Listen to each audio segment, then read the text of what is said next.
गांव के एक बड़े पुराने आम के पेड़ पर एक नन्ही सी गौरैया रहती थी, जिसका नाम था चंची। वह बहुत चुलबुली, मेहनती और दूसरों की मदद करने वाली थी। चंची पूरे गांव के बच्चों की प्यारी थी, क्योंकि वह हर सुबह चहचहाकर सबको जगाती और खेतों में गाकर मेहनत करने वालों को खुशी देती। एक दिन दूर शहर से एक रंग बिरंगा तोता आया और उसी आम के पेड़ की सबसे ऊंची डाल पर बैठ गया। वह चमकीली हरी पीली पूंछ वाला, नीली गर्दन और तीखी लाल चोंच वाला तोता था। उसका नाम था मिर्ची। मिर्ची बहुत सुंदर था, लेकिन उससे ज्यादा घमंडी। उसने अपने पंख फड़फड़ाए और सबसे ऊंची डाल को अपने लिए आरक्षित समझ लिया। जब चंची ने पहली बार मिर्ची को देखा तो वह बहुत खुश हुई। उसने सोचा, वाह, नया परिंदा आया है, दोस्त बनाएंगे और मिलकर खूब बातें करेंगे। चंची उड़कर मिर्ची के पास गई और बोली, नमस्ते, तुम नए लगते हो, कहां से आए हो? मिर्ची ने उसे सिर से पैर तक देखा और फिर मुंह फेरते हुए बोला, मैं शहर के पालतू पंछियों में से हूँ। वहां के लोग मुझे अच्छे दाने, फल और मेवे खिलाते हैं।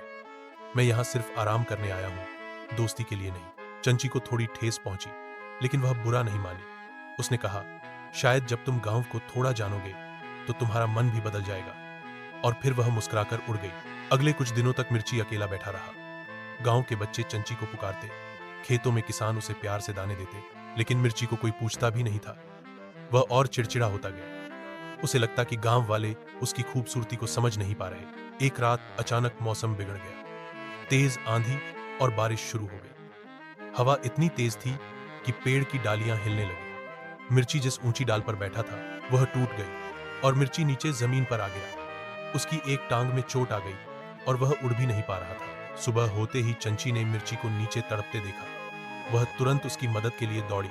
वह सूखे पत्ते लाई ताकि मिर्ची को ठंड न लगे। खेतों से कुछ ताजे दाने और पानी लाई और मिर्ची के पास बैठकर उसका हौसला बढ़ाने लगी। मिर्ची ने आंखों में आंसू भरकर कहा, मैंने तुमसे कितना बुरा व्यवहार किया, फिर भी तुम मेरी मदद कर रही हो। चंची मुस्कुराई और बोली, दूसरों की मदद करना मेरा स्वभाव है। दोस्ती में अहंकार नहीं, अपनापन होता है। अगले कुछ दिनों तक चंची ने मिर्ची की खूब देखभाल की। गांव के बच्चों ने भी आकर मिर्ची के लिए दाने डाले और चंची की तरह मिर्ची को भी प्यार देने लगे। धीरे धीरे मिर्ची की चोट ठीक होने लगी।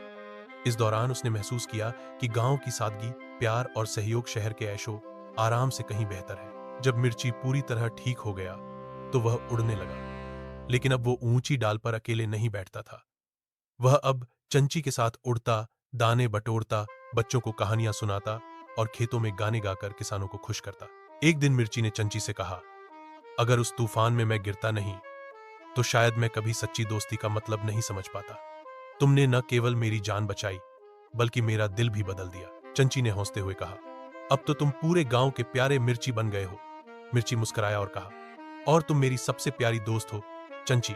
अब चंची और मिर्ची हर दिन मिलकर गांव के बच्चों के लिए गीत गाते, कहानियां सुनाते और हर परिंदे की मदद करते। उनकी दोस्ती पूरे गांव के लिए मिसाल बन गई।